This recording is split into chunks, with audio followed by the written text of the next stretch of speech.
So just based on the last few games, are you thinking, I mean, you have a lot to build on coming into tonight? Yeah, we got to find a way to win these games. Yes, there's things to build on. A good effort. I can't say great because of the way we managed the game in the last 10 minutes. But you preach doing things right, and when you do things right, for the most part, you're going to be successful. Unfortunately, the other night was a game in which we got 1 point, but we probably didn't get the outcome. I'm not going to say the word deserved, because part of us mismanaging the last 10 minutes is part of the game. Every analytic number, the shots, the chances. You probably win that game 9 out of 10 times, but we left some plays out there in the third against a skilled team.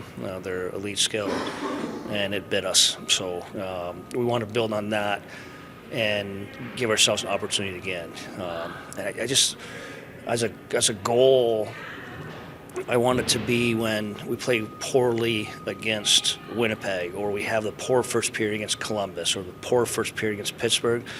I want that to be awkward, like not the norm, because in reality, you guys have been around us. When you've watched us, you take our last 27, 30 periods, for the most part, we've been pretty good. We got to continue to stay on that and not fall off it, despite not getting outcomes, which we did in the last couple of games. How do you discern what's your play and what's you've talked about? I mean, sometimes goaltending happens, and so it looks bad for everyone. Yeah, but I think the goaltending's like the rest of our game, and when you take that last game out, all 3 goals, maybe he can battle and get through them, but he also makes the save on the doorstep with a minute left. He makes the unbelievable save in overtime. Just asking for them, same thing, more complete. And I think I saw a stat, I believe our last 20 were at maybe 87, 86, 88%.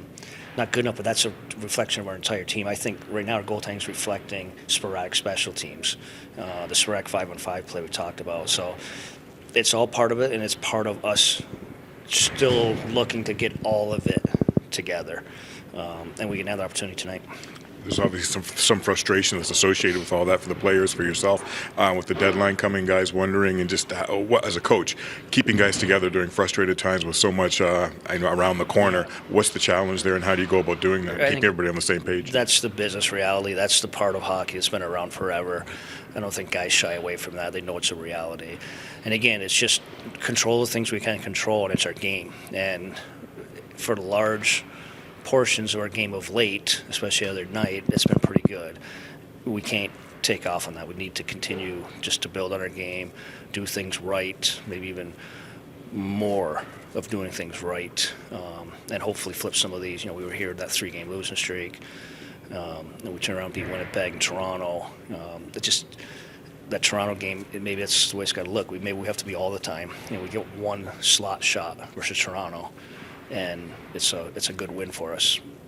That's maybe a standard where we have to get at. They've battled some injuries as well. What are your thoughts on facing them and where they're at right now and what you're seeing on film? Yeah. They're like no one else. Like everyone else, they go through stretches in their season where they're going to go through some injuries and bounce injuries. They're there now. So, again, we go into every game thinking we can win it, and we've proven that.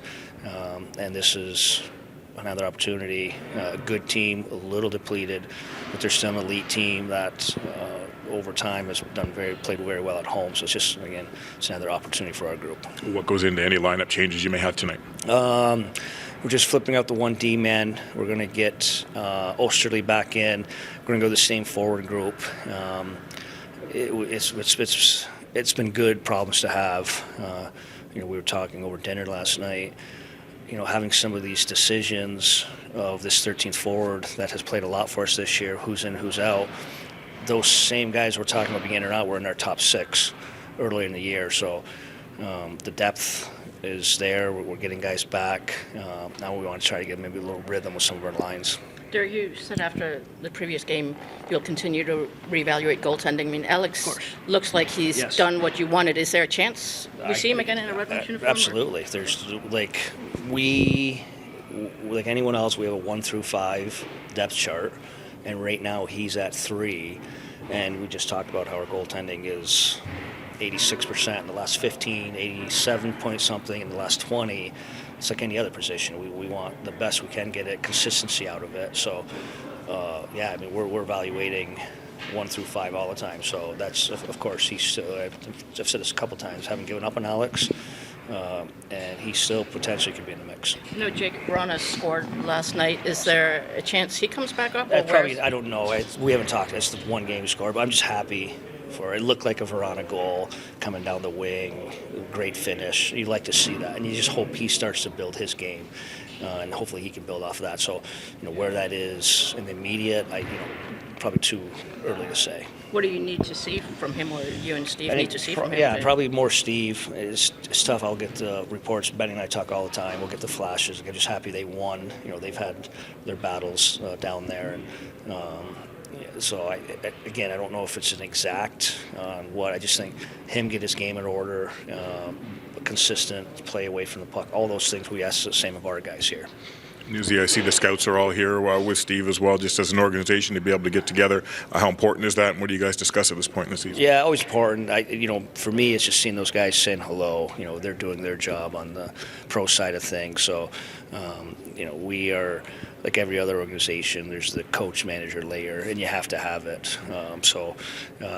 I don't really get too involved with that. They'll ask the odd question of a player maybe I've coached or played a ton in the division, but they're grinding. One pro scout said he hadn't seen outside for Vegas. His wife's like, "How's Vegas?" Like, "Well, I haven't seen it." So, I mean, this is their time, and we talk all the time. There was one point in my life going through the hockey ranks, I thought about the management side of things.